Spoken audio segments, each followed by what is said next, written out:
Welcome to the Canvas orientation video for BU 353 or Digital Marketing Essentials. This brief video is designed to empower you with the knowledge and skills that you need to navigate the course effectively. In this session, we're going to cover essential topics that are crucial for your success as a student in this course using Canvas.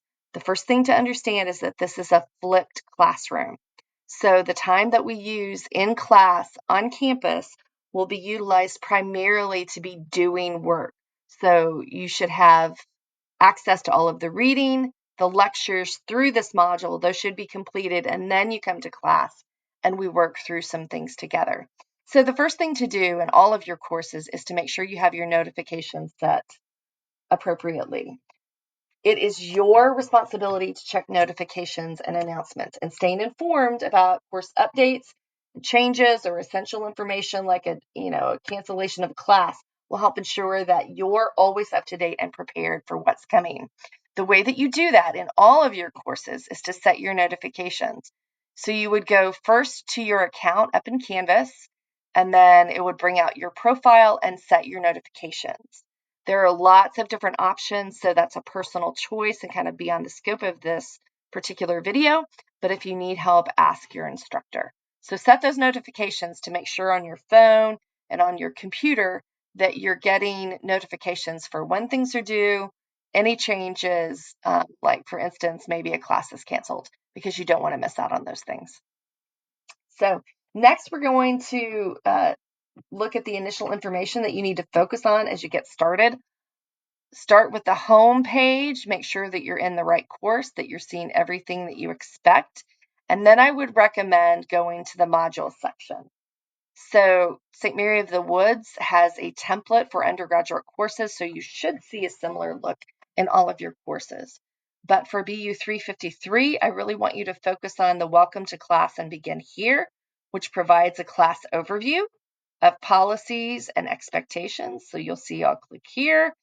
And some of these may have changed a little bit, but you need to go over all of the expectations, which are also included in your syllabus.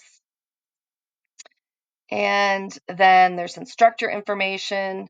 This is where you would click to get information on office location and office hours, things like that, where to contact me at.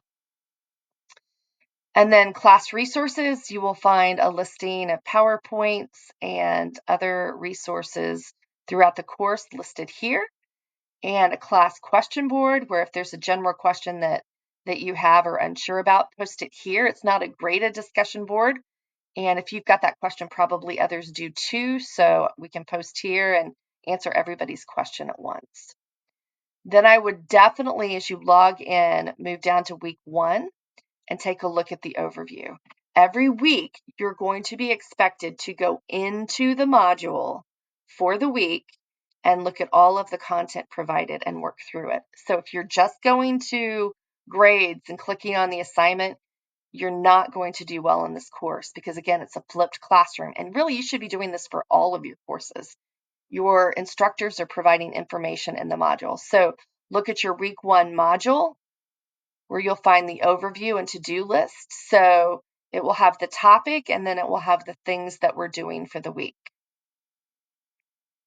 And then as we go back, you'll see materials are provided. Here's a link to the lecture for the week. You'll have some Stukent links as well, which I'll show you another way to get to Stukent in just a moment. Stukent is the publisher and where most of your digital homework will be.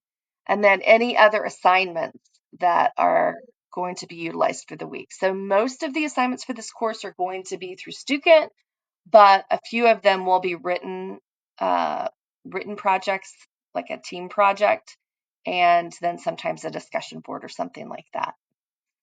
And then finally, there's a wrap up and looking ahead where it will tell you what to think about for the next week. Maybe there's a change or something different that you need to think about. So think about utilizing this as a resource and make sure that you're looking at everything. The other thing in this course, 2 other things that you need to look at from a content perspective are the syllabus and the Stukent module. So I really want to highlight for you that it's still a good idea, even though as the due dates will populate in the syllabus as they become available. But in most of your courses, you're going to be provided under the syllabus also a downloadable document that you can print out and take a look at regularly. So if you click the document here, for example, there is a Word document with the entire semester and all of the information together. So always take a look at that. And if I were you, I would probably want to print those out for all of my courses. But that's just a suggestion, and that's just me. The second thing for this course is Stukent.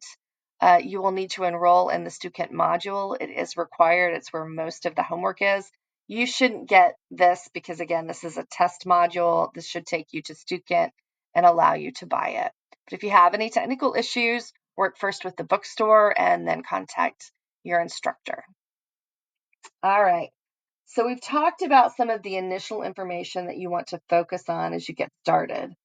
The other thing that I want to cover is how to review feedback effectively, not just for this course, but all of your courses.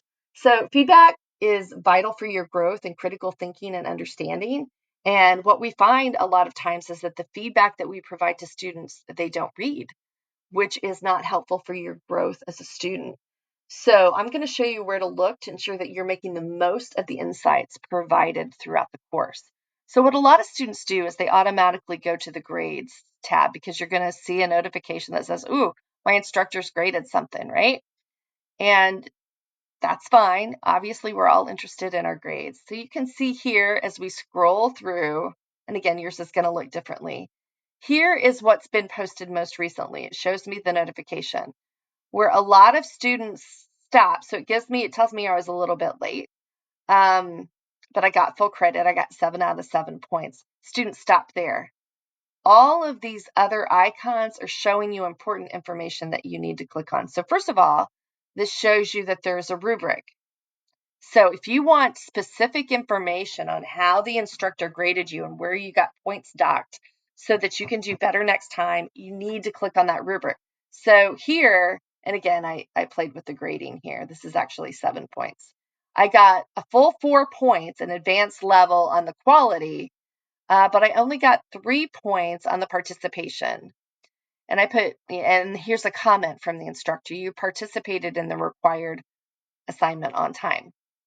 And again, that would probably be more formative feedback, right? So there's the rubric. Since a rubric was used, that really helps me know what the instructor is looking for. But then there are also comments. So we see these chat bubbles. And look here, the instructors left multiple things. So the instructors left a couple messages, gave me a thumbs up. Great job overall. Here's some things to think about going forward. They've attached a Word document for me to look at. Perhaps it's a printout, maybe with my assignment, maybe marked up. Don't know. Here's a video. They could do there's a video where they've recorded a screen share, and here's an audio clip. All of these different things are different forms of feedback. And so all of these things should be reviewed so that you take that information and for the very next assignment, you're incorporating the feedback that your instructor is giving you. And so what I have found in the past is I have given the same feedback literally from week 1 to some students. Like, for instance, you need to include proper citations in the proper format. And by week 14, they're still not doing it, which is telling me that they're not reading the information. So it's your responsibility. That's why you're here at college, right? You want to grow and to improve. And if you're not looking at the formative feedback provided by your instructor, you're missing that opportunity. So don't just click on your grade, but make sure that you're reading all of the feedback. The other thing that I want to show you in the grade section that I'm hoping that you're using, and if you're not, here's a tip. In each of these scores that you see in your view, you can say, okay, well, what happens if I get a 10 out of 10 on this assignment? What does that do to my overall grade, right? And then, for instance, if there were, let's say, a midterm exam, what if I only got a 50% on my midterm exam? What would that do to my grade? And then you could take this grade and go back and look at the grading scale, which should be in that welcome module. So if I'm only getting a 67%, if I go back to the welcome module or the syllabus. And I take a look here under class. Let's see, I think it's class overview. 67% is let's see, it's a D plus.